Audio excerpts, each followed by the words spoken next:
Welcome back to Pandora's Box. This is the podcast where we talk about our favorite fandoms in terms of our thoughts, theories, and opinions. We love to do some production analysis as well as story dissection. I'm joined, as always, by my friend and co-host, Christian Almonte. Hello, ladies and gentlemen. It is Christian Almonte. So as we discussed in our previous episode, we've been taking a look at the galactic timeline in terms of galaxy-changing events. We're seeing a lot of different conflicts. We're seeing a lot of different groups and organizations join into the forefront to add to a casual fan's knowledge base. Y'all good over there? Can't wait. Can't wait? Yeah. Can't wait. You can't wait. I don't know why I got that. Christian, are you able to sum up anything that we talked about last time? Oh, the summation. That was actually a lot. So Yeah, it was. Forgive me if I don't sum it up very well. So 2 sessions ago, we talked about kind of the galaxy as its formations. This, we talked about more of the races, the political intrigue between those races, societies, downfalls of empires, wars between those. So, I mean, we basically went through world history, but on a galactic scale in one session. So there was a lot going on. We kind of explored the galaxies between 27,000 roughly BBY to where do you say we left off about 7,000 BBY around there. So we covered about 13,000 years of history. Yes, we did. So yeah, I mean, I can't really explain it better than that. So just if you haven't seen it yet, go check out that podcast. It's pretty gnarly. I'm in it, so you know it's good. And yeah, let's go on. That was very humble of you.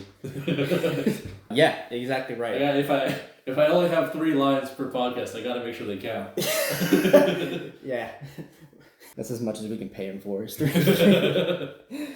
Yeah, exactly right. We left off 7,000, 5,000 year BBY. We saw a group of Dark Jedi survivors from the 100-year darkness exiled from Republic space to discover a Sith Empire in unexplored territory. And as I forewarned and prepped Christian, we're going to be getting into a lot of meaty meatness. The meatiest of meats, he said. The meatiest of meats. You think Arby has the meats, but we in fact have the meats. Buckle up, because I'm sure there's going to be a lot of you that's going to be jumping out of your seat saying, oh shit, I know that. Oh shit, I know this. Yeah, this is where, for any of the people like myself, I mention this almost every single podcast, but I'm more of a casual fan in the sense that I only know the video games, the movies, and the shows. So this is where some of us might get stuff. If you've played the Coder series, the original Coder series, whether it's the online one, whether it's number 1, whether it's number 2, this is the timeline coming up soon. We're not there yet, but we're coming to head up, and I'm going to start trying to preach our stuff as well. Oh yeah, you managed to hit that nail blindfolded, because we're going to be talking about all of those video games because the events that surround them are involved with the events we will be discussing. So, without further ado, 5,000 BBY, we have what is called the Great Hyperspace War. Now, what Christian has in front of him is we have a more exactly. We have a detailed map showing where in the galaxy these events take place, as well as the different movements of these events. And Christian, I'll happily kind of explain things that you can't see and kind of give you an idea of what the fuck you're looking at. I'll do my best. I've already mentioned that.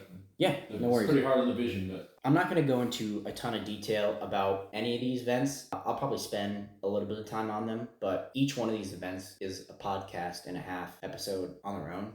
This is simply going to be an overview of how all these events connect and lead us all up to the Empire. So 5,000 BBY, we have the Great Hyperspace War. Now you're probably asking, what the fuck's the Great Hyperspace War? Well, good thing I'm about to tell you. Yeah. What the fuck's the Great Hyperspace War? I'm glad you asked, Christian. This is the Republic and the Jedi versus an Empire of dark side Force users. Don't be afraid at any point to kind of stop me to get some clarification, but just remember I'm not going to go into a ton of detail. Yeah. Just as a prelude to this, I mean, obviously I forgot to mention this because we covered a million things for the last session. We talked a little bit last session about the baby-faced Sith Order as well as the Jedi Order. So yep. At this point, would you agree with me saying that the Sith are no longer just the Sith race, but 30,000 BBY saw the actual Sith as a species on Korriban. Even up until now, actually sorry, not now, I would say up until the time of Coder, the Sith species still existed. But in 25-ish to 24,000 BBY, the name kind of changes meaning. Exactly. So you have a group of Dark Jedi who were kicked out of the Jedi Order, obviously. They discovered Korriban, took over, and warped the Sith species and culture into what it is now known today as a essential dark mirror of the Jedi. And this is where we're going to see a lot of fruitions of those orders take shape and take place. So, as I said, this is a conflict that involves the Republic and the Jedi, and it is versus an Empire of dark side Force users. And funnily enough, the entire conflict started by accident. This is one of the few things where there wasn't a build-up. It was just like, you know what? There was no Great Hyperspace War, and the next day there was a Great Hyperspace War. I woke up. Yep. Hyperspace War. So prior to the war, and Christian, I'm going to pull this up for you a little bit to give you a closer look of where we are. Alrighty. So right before the Great Hyperspace War, you have the planet Empress Teta, which is in the deep core. Yeah, for those looking on the map with us, it's staring directly at the deep core. Yep. The planet Empress Teta conquered the entire Koros system within the deep core. So the Koros system involves 7 planets, which aren't labeled or named right here, but they consolidated those 7 planets into the Empress Teta system. That little conflict was called the Unification Wars. So this is literally like right on the doorstep of Coruscant. Yes, but at this point, this is the Republic. So the Unification Wars were saw as a good thing because all 7 of these planets were trying to do their own thing and they were trying to break out, and that was just going to cause trouble. So when Empress Teta took it upon itself to kind of control and consolidate its power and conquer these 7 planets, everybody in the core kind of celebrated. They're like, oh, thank God, good thing, right? Right after this event, we have 2 hyperspace mappers, which they literally map hyperspace routes. They're the people that go out and try and discover them and do whatever, which was a common thing, especially this time. Galactic cartographers. Literally, yes. Perfectly put. They made a really random and super long hyperspace jump from Empress Teta directly to Korriban. So, yeah. Directing really random. Yeah, they stumbled upon a really old hyperspace route. Like cartographers do. Yeah, they stumbled upon a hyperspace route which had been forgotten. I believe it was one at one time. They named this route the Daragon route after the siblings because they were the Daragon siblings. Was the hyperspace route made by the Rakata or the Sith Lord, you think? So hyperspace routes aren't made. Hyperspace routes are just labeled and found. Hyperspace routes are just more stable corridors. What was I thinking about that were the launch things? Like the Infinity Gates and things like that? No, that's what it was. Yeah, those are different. I'm mixing those up. Those are very different. I did just learn about them an hour ago. That's fine. Yeah, so they stumbled upon a really old direct route, which you can see right up there. It's literally like a perfect straight line. That red and yellow right there. If you're looking at it on a map, it's literally like a 45 degree angle beeline for this planet. So. It's directly from the Koros system directly to Korriban. So all of a sudden, these Republic hyperspace mappers find themselves on the doorstep of the Sith. They're captured immediately.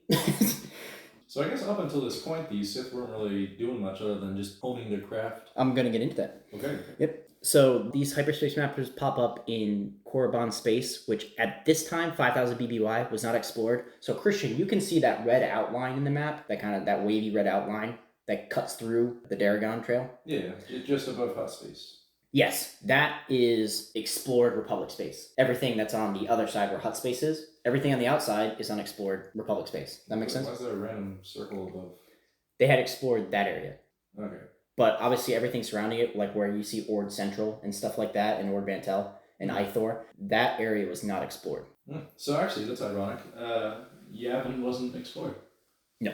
At this point, it was not known. Yavin's just a moon. The Yavin itself is it's a gas planet. I thought Yavin 4 was the moon. Yes. But Yavin in general. Yavin is Yavin 4. In the map right here that we're looking at, Yavin is Yavin 4. But Yavin's the planet. Exactly. But well, there's a reason why they're pointing it out, and we're going to go into it. But when that arrow that you see that's directly pointing at Yavin is talking about Yavin 4. Oh, is this the guy that was put onto Yavin? We'll see. Oh, yo, this is coming back. Yeah, I told you. See, audience, this is where I get excited now. Yeah.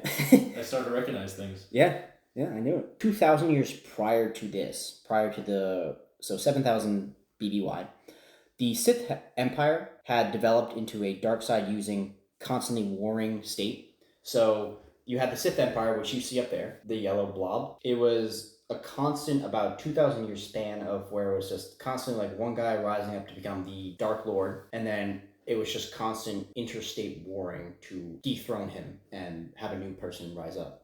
So is it like a civil war, or is it just like straight up beefing with every single constant person? Beefing? Yeah. There were many different Sith Lords throughout the Empire, one Dark Lord, and each Sith Lord would raise its own army at random regular intervals and be like, you know what, I want to be Dark Lord now. Let me fight the Dark Lord and his shit. Oh great, now I'm in charge. That's what it was like for 2,000 years, which is one of the reasons why Sith... It's like the Klingon Empire, but without any council. This is one of the reasons why the Sith Empire was not involved with the Republic because they were fighting each other. So they weren't busy exploring, they weren't busy conquering. A common theme that we found about the Sith, it's always their undoing, is the fact that they can't just get their shit together. I feel like actually this is a good thing to point out because up until this Sith Order, that wasn't a thing for individual Sith to be beating the shit out of each other. Well, yeah, because their whole the Sith race, and then you had Okada. Mm-hmm. They were Dark Force users, but they didn't. They were as a race against people. They weren't in like beefing with one another. So the Sith Empire that the Rakatas met were different than this Sith Empire. Very different, yeah. They were much more consolidated. They had a king, and they followed the king, and they did what the king said. Like, it was much more structured, orderly, I would say peaceful. They were still very evil, influenced by the dark side people, but so this, in a way, is the origin of Sith not really trusting each other. Yeah. I mean, that started as soon as the Dark Jedi took over the Sith species in 24,000 BBY. It was just, at that point, it was just a constant, it was a constant cycling of, like, people stabbing each other in the back. Because, but this is really... Yeah, well, yeah, because, I mean, their whole thing was based on the premise that, like, the most powerful survives. And if you got a bunch of people who think they're the most powerful, like, what the fuck do you think's going to happen? Survival of the fittest when everyone relies on angry energy. Exactly. There's a bunch of bros in a locker room for 24,000 years. The alpha, the chads. So these hyperspace mappers, they show up at Korriban. They're captured. The Dark Lord at the time, so the main Sith ruler, Naga Sadow, he decides that as soon as these hyperspace mappers show up on his doorstep, he decides that this is a good time to invade the Republic. The only reason he thinks that is because he gets to the point where, like, he realizes and remembers that there's a whole other fucking galaxy outside of his door. And also, at this point, they now have a direct route into the core, because these hyperspace mappers found a route to them, so the Sith are just going to take that route right back. So it's a two-way street. Yep, exactly. So without super preparation, because at this point the Sith Empire was outnumbered by the Republic. So you had a couple things. You have the Republic doing their thing. You have the Sith Empire fighting with each other. There were also hyperspace anomalies in between this section of space. So it wasn't even like they were super considering hyperspace travel, because as far as I knew right now, they weren't taking the resources and effort needed to, like, get through those hyperspace anomalies to travel into this area of space. So just as a quick clarification point. Yep. Because I know that the original occupiers of this, were they still traveling based on force power for the dark side? Or have they also kind of taken the advancements of hyperspace? At this point? Yeah. At this point, hyperspace was a much more scientific process, much closer, pretty much exactly the same as the hyperspace we see in the movies. So it's kind of universal, distributed throughout the galaxy. It's not it's no longer worrying about like primal force power, magic mumbo jumbo. So it's made its way all the way to the outer rim. Yeah, these are navigation computers using calculations in science and mathematics to get through space. Okay. This was still prominent, and this was still a time of galactic exploration. This is 5,000 years before Phantom Menace. There were still, like this area of the galaxy, that's why I pointed out that red border. There are still areas of the galaxy that were not under Republic rule, and they were not settled and explored. And this is one of them. And part of it was, I said, there were hyperspace anomalies that were cutting right through that trail, the Darragon Trail. At this point, they weren't worried about getting there. These hyperspace mappers showed up by complete fucking accident. And the Sith saw it as, oh, okay. I don't know if we're going to get into it, but what happened to them? Were they just captured and that's the end of the story? Or is it like... There's more that goes into their story, but yeah, I'm not going to go into it too much. I think that's kind of funny. Like I said, we can spend separate episodes going into each individual event, which would be cool. I just want to imagine what it feels like to be a cartographer just writing a map, and suddenly you're at the footstep of the Sith planet. Well, they wouldn't know it. I know they wouldn't understand it, but just they wouldn't know it until their ship was boarded and they were brought on planet. That's true. That's true. Because it wasn't like they just popped up and just crashed onto Coruscant. They showed up in space above Korriban. So Naga Sadow, reigning Dark Lord of the Sith at that time, he gathered some information about the Republic from the hyperspace mappers, and then he followed the route right back. He did not have the numbers to capture the Republic by any means. His idea was, okay, we have super fucking awesome surprise on our side, so let's take advantage of that. Which he was right, but... It also keeps people away from trying to stab him in the back for just a little bit. Mm-hmm. So he... The Darragon Trail, is that what it's called? Yeah, the siblings are the Darragon siblings. I don't have their first names in front of me, but their last name was Darragon, hence why the route was called Darragon Trail. Naga Sadow, he got his fleet together, his Sith fleet, and shot his way right back the way that the Darragon siblings took, and he ended up right back in the core system, the deep core. They conquered the core worlds very quickly because nobody in the Republic was expecting him in the fucking least. their invasion was so forward that fighting happened on Coruscant right up to the doorstep of the Senate Hall. Like you literally have Jedi shoulder to shoulder fighting with lightsabers like on the steps of the Senate Hall, and that's how fast they got through. The war ended just as quickly as it started, and one of the reasons why it ended so quickly was because the Jedi realized Naga Sadow was using Force illusions to make his fleet look bigger than it actually was. And not just by like double, 3 times the amount, like he was making his fleet look really big. But then all of a sudden, the Jedi start seeing through these illusions, are like, oh wait, these guys actually aren't that much of a threat. At this point too, because the Republic was still scrambling, they didn't have like all their forces obviously right there on Coruscant. So the Jedi discover the Force illusions. The Republic receives reinforcements from different core and colony worlds, and Naga Sadow was forced back to the planet of Korriban. The Republic followed them right fucking back, just like they followed the trail to the Republic. The Republic follows them back to Sith space. It's very hit and run tactics. Yep. Naga Sadow ends up getting pushed right off Korriban, and he retreats to Yavin 4 with his Masasi warriors, which were they were subspecies of the Sith. So he's hiding on Yavin 4. The Sith Empire dissolves and breaks apart into different areas. Those yellow arrows you see, that's where the Sith go. So you see Naga Sadow right there. He goes to Yavin. Some of the Sith go to Vijun, which was a planet in another one of the Star Wars games. Some of them go to the right. Tund. Yep, Tund. And then the rest of the Sith Empire goes to the unknown regions. Does he... Who?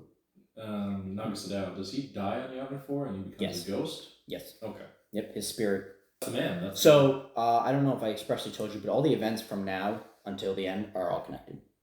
So follow the dots. If you need help connecting dots, you know I'm right here. All right. Next. Yep. So 5,000 BBY, we see the start and end of the Great Hyperspace War. Moving on to 1,000 years later, we have the Great Sith War. It's great. It is pretty good. I can't read a damn word of that. There is a lot going on. So Tyler has just put a detailed map of the Great Sith War on a TV that is 10 feet away from me, and I can't read any of it. It sucks because this map is super detailed because this war involved a lot of different things in a lot of different places. All the way around the galaxy. There were a lot of different groups at play. This wasn't just cut and dry, just Jedi versus Sith. There was a lot that happened. So I'm going to give you a little bit of background. I'm going to introduce some characters that you might be familiar with. Some of the characters did show up in the Coder games, more expressly just the first Coder. 4,000 BBY, you have a group of Jedi, including Jedi Knight Ulic Qel-Droma. That name's important. They discovered dark side influences on the planet of Onderon, which we have now found. It only took us an hour. It's just west of Kashyyyk. Yep. This group of Jedi, they go to Onderon to figure out what's going on. They find a dark side cult, and they follow this cult back to the moon of Duxon, which you would know from Coder 2. This is where the Dark Jedi Freedon Nad, this is where his tomb was. And he was the cause of this influence on Onderon. Duxon is a moon of the planet Onderon. We're going to jump around the galaxy a little bit. This is still part of the Great Sith War. There were 2 nobles from the Empress Tita system, which we talked about in the Great Hyperspace War. They were corrupted by Freedon Nad's spirit because they were visiting Duxon for whatever reason. And they went home to their own homeworld, the Empress Tita system, and they turned the entire system into a dark regime, and they called it the Krath. So the Empress Tita system, that's where we have the Krath Empire. What ended up happening was the Krath Empire, to kind of start their sort of what they thought was the conquering of the Republic, the Jedi were having a conclave on, I can't remember the planet's name, but during this conclave, the Krath Empire sent a bunch of battle droids to ambush the Jedi and try and kill them. A bunch of people died, some Jedi died. One of the greater Jedi masters, Arca Jeth, he dies during it, and he was Ulic Qel-Droma's master. After this Jedi ambush, Ulic Qel-Droma decides, you know what? I'm going to infiltrate the Krath as a sort of double agent. I'm going to act like I'm on their team, and I'm going to bring them down from the inside. This plan was not a good plan. Everybody was against it except for him, but nobody was really going to stop him because, his master had just died in front of him. So they're like, all right, man, do your thing. And he was also a pretty strong Jedi, so they thought, maybe he could do it. At the same time as all this was going on, Ulic Qel-Droma was infiltrating the Krath. The Krath Empire was setting himself up as a power. We have a different Jedi, Exar Kun. You might know Exar Kun? Exar Kun. He was on the planet Ossus training as a Jedi, obviously. Because the Jedi still, I think they had the temple on Coruscant, but they still had a lot of goings on Ossus. He was training under his master and fellow apprentices, but his big thing was he wanted power. He was just power hungry. And he realized that there wasn't a lot left for him in the light side of the Force, so he's like, you know what? I'm going to go study the dark side. He didn't intend on becoming a Sith or anything like that. He just wanted to study the dark side to get more power, which is, how they all start. He makes his way to Wouldn't you believe it? Yavin 4. He gets hooked up with our boy from before, Naga Sadao. He rejects his Jedi teachings. He starts to explore Sith teachings. And as soon as he gets to Yavin 4, he's introduced to the Masasse Sith species that's on the planet. And he takes control of them. So now he has a Sith Masasse army. He finds plans for the double-bladed lightsaber, which he develops and starts to use. At the same time, Ulic Keldroma, who had infiltrated the Krath to bring them down, ended up falling to the dark side and actually joining the Krath. Kun and Keldroma meet during a battle, but then they join forces, where Exar Kun is the Sith Master, Ulic Keldroma is the Sith Apprentice at that time. So you now have the Krath with Ulic Keldroma conjoined an alliance with Exar Kun and the Masasse warriors. Right before they start the Great Sith War, Ulic Keldroma comes into contact with the Mandalorians and Mandalore, and Ulic Keldroma beats the Mandalore in single combat, and he gains control of the Mandalorian forces. So he becomes the Mandalore. Yeah, no, he doesn't become the Mandalore. He lets the Mandalore stay as Mandalore. Oh. He just gains control of Mandalorian forces. He just gets them as an ally. Exactly. So you have Krath, you have Masasse, and you have Mandalorians as a united front, and then they decide to attack the Republic. They made a lot of attacks for the next 4 years throughout the Republic. They were defeated at the end of the war when Ulic Keldroma kills his brother, his own brother, and then he's so disgusted with himself that he reverts back to the light side. He gives the Jedi and the Republic secrets on how to beat the Krath, and Exar Kun is pushed back to Yavin, where he is destroyed by orbital bombardment. His spirit's also trapped on Yavin 4 as well. He tries to do a ritual to save himself and ends up killing himself, and his spirit's trapped. Can't leave Yavin. Yeah. Nagas runs okay. I don't know if Naga Sadao ended up being, I don't know what his deal is during this time. So this all ends in 3,996 BBY. And now we are going to start getting into some real... Actually, I do have one question. Yeah, what's up? How does Empress Tita come? Do they all just revert on their ways, or do they just get blown up? Yeah, so the Empress Tita system still remains. What had happened was those dark side users renamed it as the Krath Empire, but that was dissolved at the end of this war. They beat back the Sith. They head back into the deep core and dissolve the Krath Empire. But the Empress Tita system still remains as a Republic system.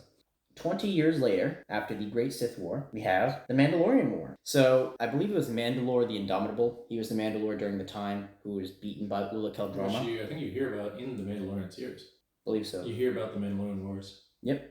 The Mandalorian Wars were the precursor to the events of KOTOR. So the new Mandalore, after Mandalore the Ultimate, was after Mandalore the Indomitable came Mandalore the Ultimate. Mandalore the Ultimate came into power, and this war particularly was instigated by, spoiler alert, the hidden Sith Empire, which we'll talk about at a later date. They infiltrated, or had been infiltrating the Republic. They got a hold of this guy who was a challenger. He was a gladiator on a certain planet. I can't remember what planet, but they decided that he would be a good symbol for the Mandalorian people. And that's what happened. They rallied, they create the Mandalore the Ultimate, they give him weapons, they give him ships, and Mandalorians just decided that, hey, we should control the Republic because we're the strongest. So that's what they did. They just started attacking Republic worlds. At the beginning of this conflict, the Republic didn't really do anything.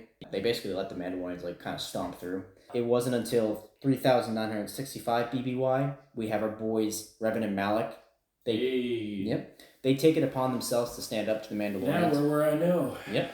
Now we're on familiar ground. 3,965 BBY, Revan and Malak take it upon themselves to stand up to the Mandalorians, and they start meeting them they bring the same level of brutality that the Mandalorians have been having. They bring it right back to them.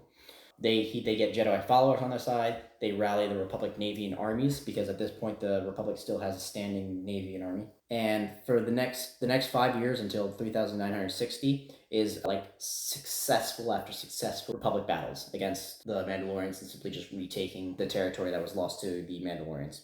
Almost all of it. Not all the territory, but almost all of it. 3,960 BBY, Revan drew the Mandalorians into a massive showdown at Malachor 5. Malachor 5 we know from KOTOR 2. Did you play KOTOR 2? I didn't get very far on KOTOR 2. Yeah, Malachor 5 shows up in KOTOR 2, but this was the showdown that ended the Mandalorian Wars. Revan defeats Mandalore the Ultimate in single combat, and then he tells his follower Mitra Surik, who is the Jedi, the main character from KOTOR 2, he tells her to set off a weapon called the Mass Shadow Generator, which creates black holes, essentially. They set it off, right in the middle of these two massive fleets, the Mandalorian fleet and the Republic fleet, and both fleets are fucking decimated. It was the entirety of the Mandalorian fleet, so as soon as this fleet was ripped apart, the Mandalorians had they didn't really have a standing army anymore, so they just kind of dissolved and scattered, and they are as they are seen in the first Coder game. So you see Mandalore killed, you see the Mandalorian army dissolve, and then Revan and Malak disappear. They supposedly follow the remnants of the Mandalorian forces, but they have something else going on, which we learned about right after. They disappear for 1 year, and they come back to known Republic galactic space, and they start the Jedi Civil War, which runs from 3,959 BBY to 3,956. The entirety of this is when the events of Coder take place during this war, the first Coder game. So you have Revan and Malak return to Republic space. They have a brand new fleet of Sith warships, which were created from the Starforge. Many of the Republic officers that had joined them in the Mandalorian Wars rejoined them, even though they were Sith. And they also had Sith reinforcements from the hidden Sith Empire, which we'll get into in a bit. And then Revan has amnesia. Yeah, so near the end of the war, which is essentially like the entire run-through of the Coder game, they were in some sort of battle. We all know from the beginning of the Coder game. And then a Jedi task force boards Revan's ship to try and kill him. And what ends up happening is Malak sees a chance to take power, and he takes it. He fires on Revan's ship, which knocks him unconscious. And at this point, Bastila Shan... Huh? Or her. Who? Revan. Well, so here's the funny thing. Because Revan, I think, is technically considered a woman. No, Revan is canonically a man. I thought I read somewhere that it was the opposite.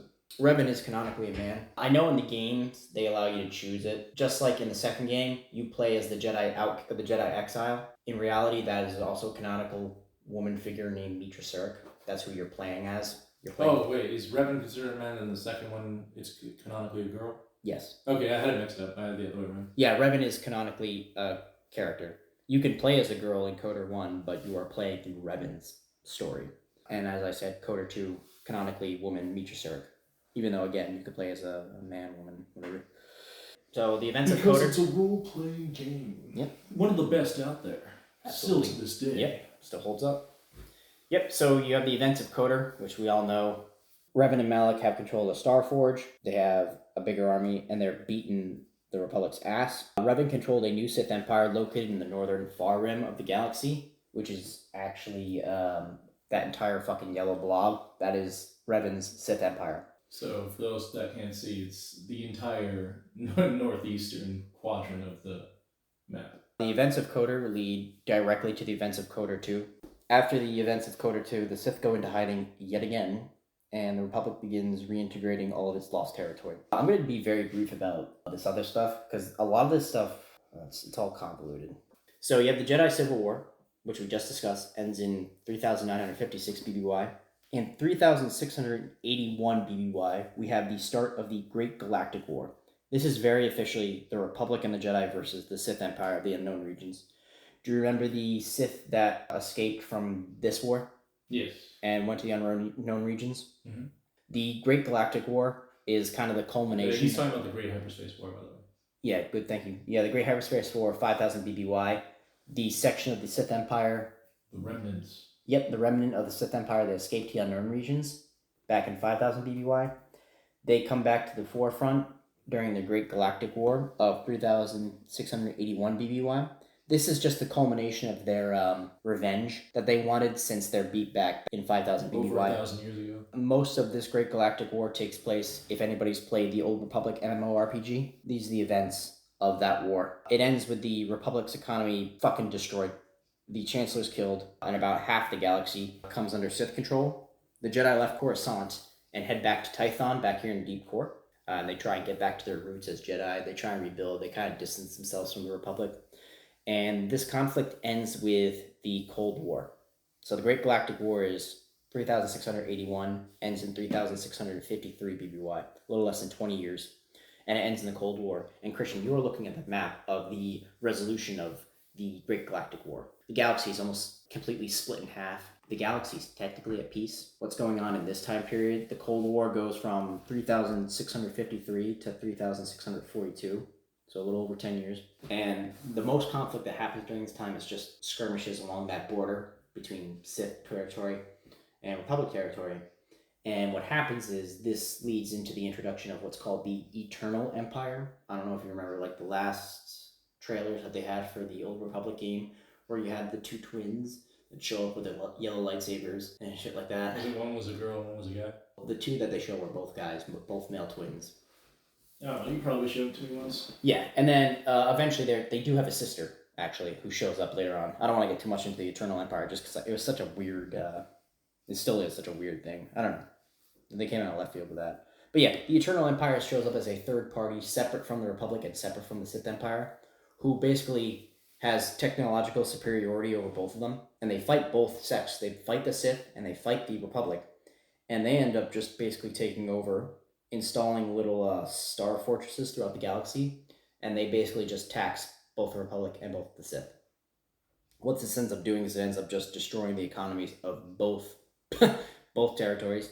The Sith is drained of its economy, the Republic's drained of its economy, and it only ends in like a joint effort between Sith and Republic. And this also ends up just dissolving the Sith Empire that you see here. So right after this Cold War ends and the Eternal Empire is destroyed, the next 1,000 plus years, you see a great period of economic prosperity and a nice economic boom for the Republic. We're starting to get into like some near movie territory. So we just had the Cold War end. We see the Sith Empire dissolve yet again.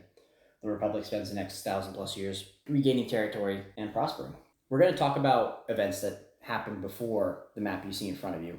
The map that Christian has in front of him spans from 1004 to 1000 BBY. We're going to talk very quickly about the 1,000 years before that, which is called the Dragulch period. It lasts from 2000 BBY to 1000 BBY. This is the end of the kind of run of economic prosperity that the Republic has been enjoying. And we also see the return of the Sith in this time period. We see Jedi Master Fannius. He leaves the Jedi Order with 50 followers. They split the Jedi Order again, and Fannius becomes the first of the Lost 20, of which Count Dooku is the last. So they had that quick discussion of the 20 Jedi that were lost. Count Dooku's over 1,000 years old? No. So from 2000 BBY to Dooku's time, there were at that point 20 Jedi that purposefully, intentionally left the Jedi Order to do whatever. And since there were so few, they decided to like catalog them and call them the Lost 20. Master Fannius was the first. He split the Jedi Order in the fourth Great Schism of the Jedi Order. He took the name Darth Ruin. It's much better than Fannius. Yeah. Yep. Oh, Yeah. The Lost 20, they have busts, Bronzian busts of them in the Jedi archives. Dooku was up there. There's a deleted scene, for those of you who've seen the deleted scenes of Attack of the Clones, where Kenobi discusses it with Jocasta Nu in the library while he's trying to find a planet.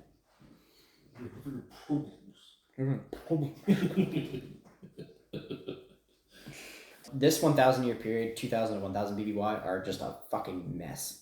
We see a reestablishment of the Sith Empire, and a bunch of different Sith Lords are constantly cycling, just like they were way back during the Great Hyperspace War, cycling to take control. And is this where Darth Bane comes in?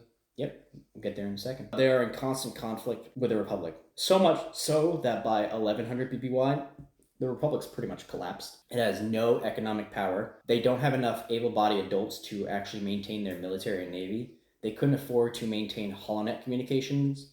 So the rim planets, I would say mid-rim to outer rim, they no longer knew what was going on within the Republic.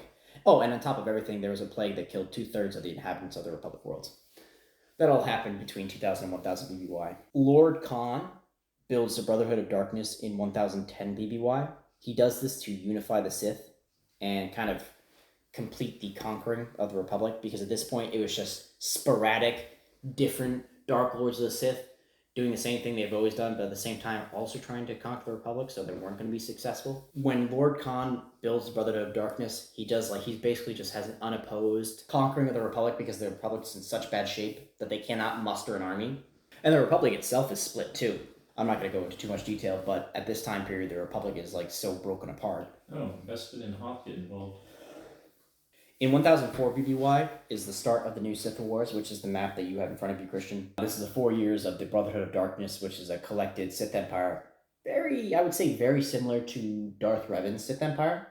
very orderly, and very complete, very uniformly taking over the Republic. It really becomes a war in 1004 BBY because the Jedi begin rallying and fighting the Sith. The war ends during the 7 battles of Ruusan. The battles end with the Sith Order being obliterated, and Darth Bane, who is like the last surviving Sith, escapes to establish the rule of two. And the Republic rebuilds itself from the ground up, starting with a document called the Ruusan Reformations, which basically reestablishes and completely reorganizes the Republic. It's where the Senate fully comes in and the representation and all that. And this is where the start of the rule of two and the Sith being in hiding comes in. We went on a wild goose chase in the interim of a Sith Lord that I was a fan of, but I completely forgot their name. Yeah, we start ourselves back at 1000 BBY, right after the new Sith Wars. We see the battles of Ruusan, which show Darth Bane escaping to go underground to create the rule of two for the Sith Order.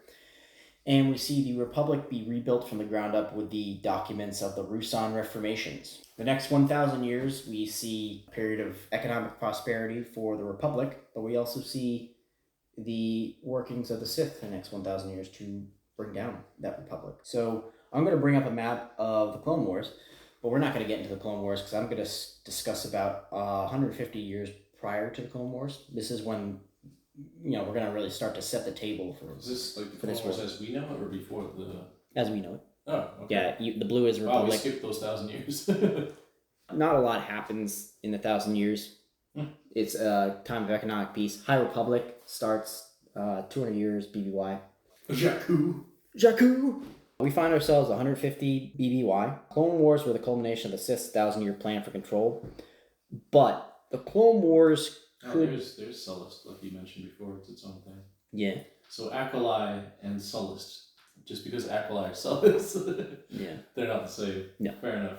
Even though everybody can point at, like, the Clone Wars were started because of Sith manipulation throughout the galaxy, to be fair, and not to give the Sith a ton of credit, there were already a lot of, not underlying issues, but there were foundational issues, not just with the Republic, but how the Republic was reformed through the Ruusan Reformations, that basically just opened the door for this, regardless of Sith. It could be said that the Clone Wars, or another conflict, would have started without Sith manipulation.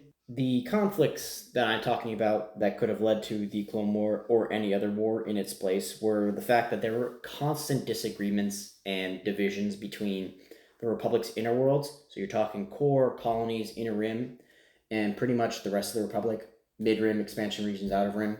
There were always disconnects. Like, the outer rim was not taken care of by the Republic in the fucking slightest. The expansion regions were not taken care of in the fucking slightest by the Republic. So, like, the Republic had no problem not taking care of its own. We see more detailed, like, examples of this. In 124 BBY, the Senate approves 2 big major pieces of legislation. The first one, they declare the outer rims as free trade zones. So as we discussed, trade was free. It was not taxed in the outer rim like it was everywhere else in the galaxy. And the second piece of legislation was Senate representation was extended to guilds and corporations. So originally you had just the Senate was representing planets and systems, not just like each individual system because there are millions, but generally a large swath of planets would be represented by a single group, and then that group was represented by a single senator or a couple senators within the Senate. The Senate saw how big these corporations and guilds were, that they allowed these corporations to have representation in the Senate. So the Techno Union and the Trade Federation weren't systems and weren't planets, but they were allowed to be represented in the Senate. That would be the same as like Apple or Facebook or Amazon being allowed to have a seat on the Senate in the United States government. Same thing. It's really weird to give these businesses kind of political sway, especially so directly. So what ends up happening is because the Outer Rim were free trade zones, Trade Federation took massive advantage of that, and they took over all of these planets within the Outer Rim, which reinforced and added to their representation and their senatorial power, just the Trade Federation. That happened in 124 BBY. In 52 BBY, we are introduced to Senator Palpatine from Naboo. Yeah. He exploited the divisions between the core and the rim and manipulated the Trade Federation and its allies to the point where the galaxy was on the brink of war. So the Trade Federation was just doing its own thing because it was allowed to. In 124 BBY, the Trade Federation was not manipulated by Sith. It was just doing what any corrupt mega corporation would do with like kind of no leashes on it. And then what ended up happening was just Senator Palpatine started to manipulate things in the last 20 years of the Republic to get it to the point where the Clone Wars were like the only way out of this. In 32 BBY, these are the events that happened right before and during Phantom Menace. In 32 BBY, Palpatine convinced Chancellor Valorum to repeal the free trade zones of the Outer Rim. This would mean that they spent the last 100 years enjoying no taxes on their trade, and now all of a sudden these mega corporations were going to have to pay taxes. That move alone united the Trade Federation, the Corporate Alliance, and the Intergalactic Banking Clan against the Republic. This and a couple other manipulations by Palpatine led to the Naboo crisis, which was the Trade Federation blockading the planet, which was them trying to strong arm the Senate to repeal the repealing of the free trade. So they wanted their free trade back. So they're like, oh, we're going to blockade Naboo. All of that was pushed in by Sidious. We see that in like the intro scenes of Phantom Menace, where you see Sidious talking to Newt Gunray, and then he's like, is it legal? He's like, I'll make it legal, because he's like, you're just doing what you should, and your company, the Trade Federation, has representation in the Senate, so this shouldn't be a problem. After the Naboo crisis, Chancellor Palpatine maneuvered further breakdowns in the government, ousted Chancellor Valorum, so he took control of the Senate, and he exploited the already corrupt Senate, which culminated in what everybody knows as the Clone Wars.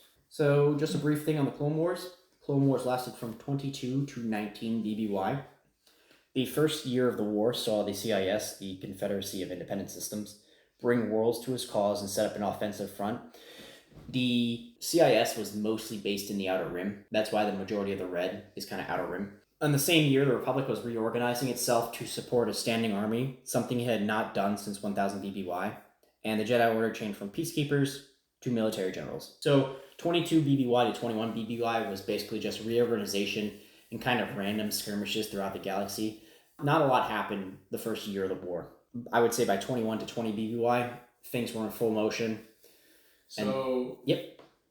Throughout the course of this, I mean, you haven't mentioned the return of the Sith randomly, like Count Dooku and Asajj Ventress, the Dark Force users. Did that change how things were viewed in the Clone Wars? How do you mean? Because, I mean, this is kind of like Republic versus Trade Federation, but... The Clone Wars, no. I would say the 100 years before the Clone Wars, yes, was mostly the Trade Federation doing its own thing. And then by 52 BBY, Palpatine moved in and he started to kind of maneuver the Trade Federation to do certain things. What would you describe the war as it is in the Clone Wars? Isn't it, again, droids versus clones? It's the Trade Federation backed by... Well, it was the Trade Federation, it was the Corporate Alliance, it was the Techno Union, Intergalactic Banking Clan. It was most of the mega corporations of the galaxy. Versus the Republic. Exactly. Does the math of that change when they introduced, the start of the Clone Wars? It's Dooku with a red lightsaber, and then later Asajj Ventress and Grievous. So the Sith... Does that harken back to any of like the Jedi versus Sith situation? Yeah. So actually, that's a really, really good point.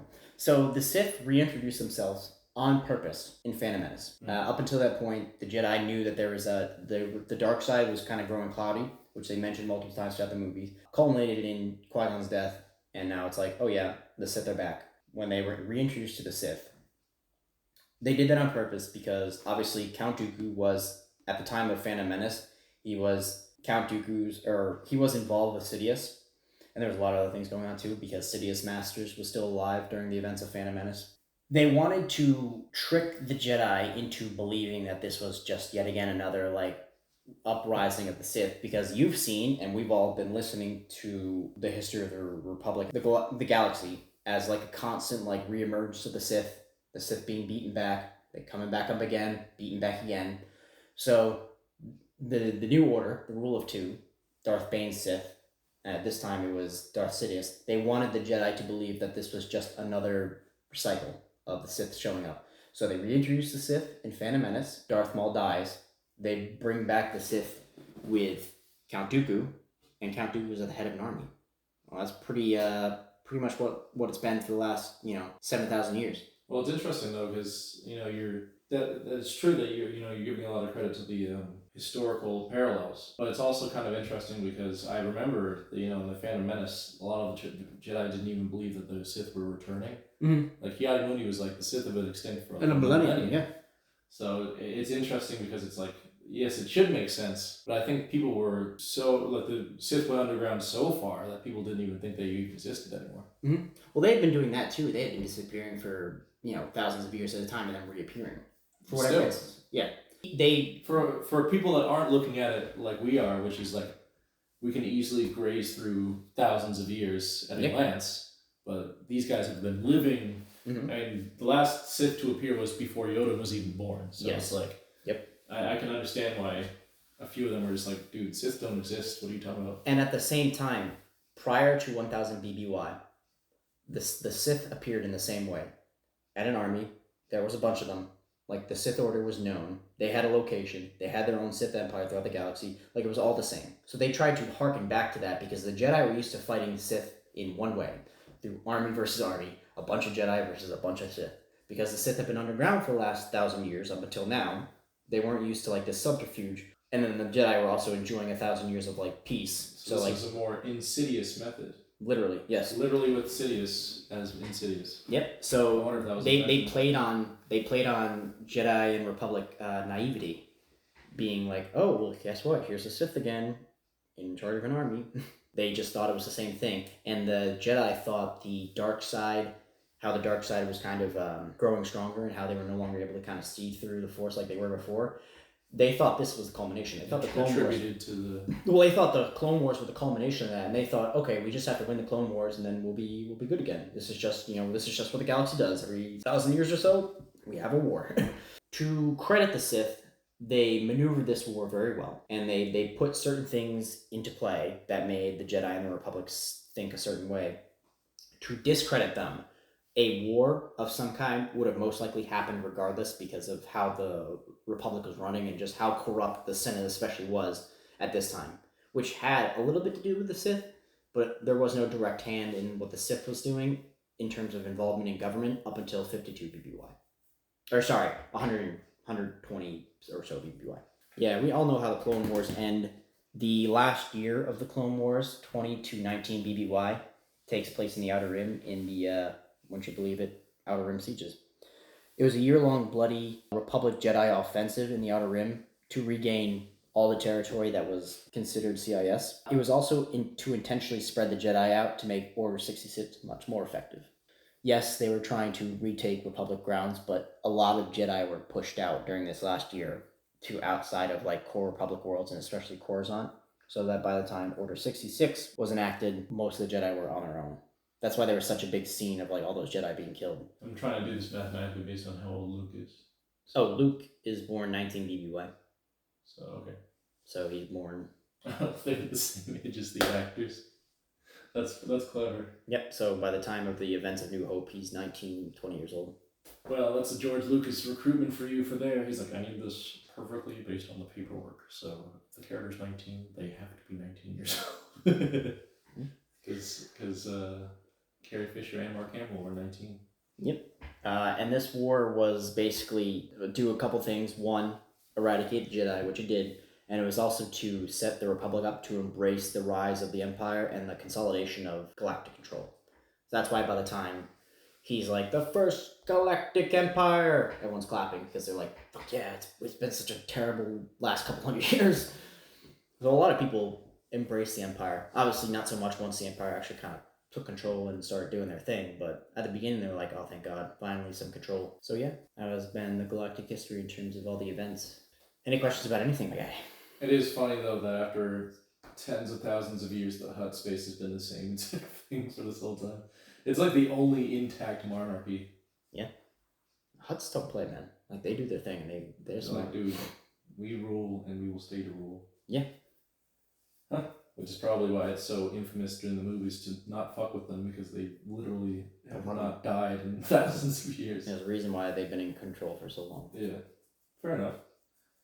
Well, I think my brain is full to bursting, so we're gonna call it there, my friend. Well, join us next time where I don't know what we're gonna be discussing, but we will be discussing it. God, I can move around. ground, man.